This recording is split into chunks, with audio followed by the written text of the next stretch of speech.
जय Hind. Welcome to Insas ICS academy private limited. English grammar vocational voice asset and slang. आपको बता दें कि समय समय पर हमारे कंपटीशन और स्पोकन में बहुत सारे ऐसे वर्ड होते हैं जिनकी सही जानकारी ना होने पर हमारी स्पीकिंग भी गलत होती है और साथ ही साथ हमारे सेंटेंस भी काम होते हैं। तो इस तरह के कौन कौन से ऐसे सेंटेंस है या कौन कौन से ऐसे वर्ड है जिनको प्रॉपरली यूज करके हम सही जानकारी प्राप्त कर सकते हैं और अपनी कम्युनिकेशन स्किल्स को भी इम्प्रूव कर सकते हैं।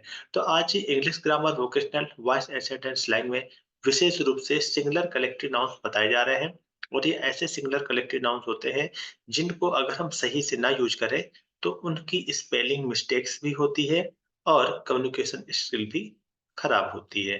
तो खास करके स्पोकन को स्ट्रॉन्ग करने के लिए और अपनी फ्लुएंसी को बढ़ाने के लिए कुछ ग्रामेटिकल पोर्शंस हैं जिनके ऊपर फोकस करना भी जरूरी है। तो ऐसे कौन से सिंगुलर नाउन हैं उन सभी की हम जानकारी लेते हैं। अगर कोई भी सिंगुलर कलेक्टिव नाउन हो, सिंगुलर कलेक्टिव नाउन का मतलब ऐसे कलेक्टिव नाउन जो किसी समूह में आते हैं या किसी ग्रुप में आते हैं। ग्रुप का मतलब किसी ग्रुप का मतलब किसी समूह से होता है।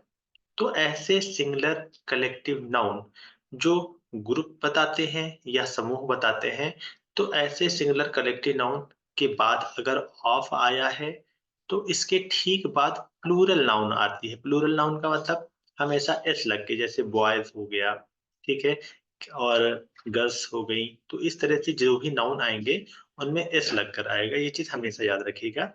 लेकिन इसके बाद जो वर्ब आती है वो हमेशा सिंगुलर आती है। क्यों? क्योंकि ये हमारा सिंगुलर कलेक्टिव नाउन होता है।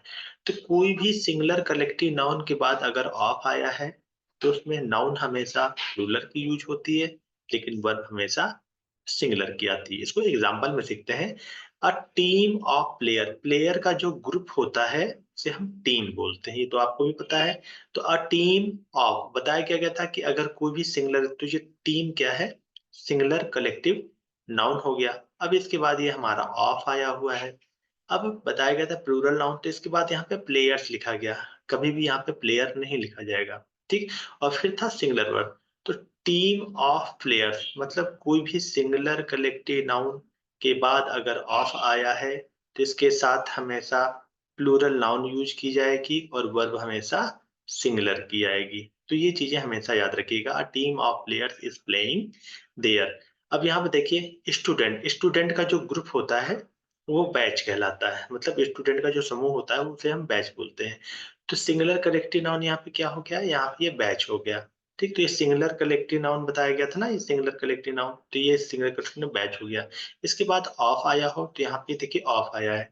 प्लूरल नाउन यहाँ पे स्टूडेंट्स लिखा गया है, स्टूडेंट नहीं लिखा गया है। तो किसी तरह से सिंगुलर कलेक्टिव नाउन के बाद अगर ऑफ आया है तो उसके बाद हमेशा प्लूरल नाउन यूज की जाती है और वर्ब हमेशा सिंगुलर की आती है। तो यहाँ पे वाज आया है। तो a batch of students was present there. फिर से देखते हैं, यहाँ पे है शू।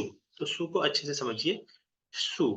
और यहाँ पे पेयर है, तो अ पेयर ऑफ शूज मतलब यहाँ पे शूज का जो ग्रुप है, जो जोड़ी है, वो हमारा पेयर हो गया। अब पेयर ऑफ शूज, तो पेयर क्या है? ये हमारा सिंगुलर कलेक्टिव नाउन है, क्योंकि पेयर्स नहीं लिखा हुआ है, यहाँ पे पेयर लिखा हुआ है। आप ध्यान दीजिए, यहाँ पे टीम्स नहीं है, यहाँ पे बैचेस नहीं है, यहाँ पे पेयर्स नहीं है, यहाँ पे अ टीम। कभी भी इस तरह की कोई चीज आएगी तो इसके पहले ए और एन का यूज हमेशा किया जाता है। सिंगुलर और मतलब वोवेल और कॉन्सोनेंट का ध्यान रखते हैं। तो अ टीम ये हमारा वैसे भी सिंगुलर हो गया। A batch, a pair. तो pair of shoes singular collective noun के बाद ऑफ आया, इसके बाद हमारा प्लूरल नाउन आया और इसके बाद जो हमारी वर्ब यूज की गई वो सिंगुलर यूज की गई। अब pair of shoes was sold by you. तो आपको इस चीज का हमेशा ध्यान रखना है कि कभी भी कलेक्टिव नाउन सिंगुलर में तभी होता है जब उसके पहले ए या एन आता है। ये चीज हमेशा याद रखिएगा। कभी भी सिंगुलर कलेक्टिव नाउन तभी होगा जब उसके पहले ए या एन आया है। अगर ए या एन नहीं आया है तो सिंगुलर कलेक्टिव नाउन नहीं माना जाता है। सिंगुलर कलेक्टिव नाउन अगर कभी भी आता है, उसके बाद अगर ऑफ आया हुआ है, तो नाउन हमेशा ऑफ के बाद जो आ रही है वो हमेशा प्लूरल नाउन कहलाएगी। प्लूरल नाउन की तरह से उसको लिखा जाएगा, मतलब उसमें एस लगा के लिखा जाएगा, लेकिन वर्ब हमेशा सिंगुलर की आती है। तो a team of players is playing there, a batch of students was present there, a pair of shoes was sold by you. तो आज की जो जानकारी थी विशेष रूप से सिंगुलर कलेक्टिव नाउन्स के ऊपर थी और उनको कैसे यूज करना है, किस प्रकार से उनका यूज बताया गया है, उसको आप अच्छे से सीखिए। और ठीक इसी तरह से एक नए-नए वर्ड की जानकारी INSAS ICS academy private limited में लेते रहिए। तो आज के टॉपिक में यहीं तक, मिलते हैं नेक्स्ट सेगमेंट में नए तत्व और नए विश्लेषणों के साथ। तब तक के लिए Insas ICS academy private limited English grammar vocational voice accent and slang की तरफ से जय हिंद, जय भारत।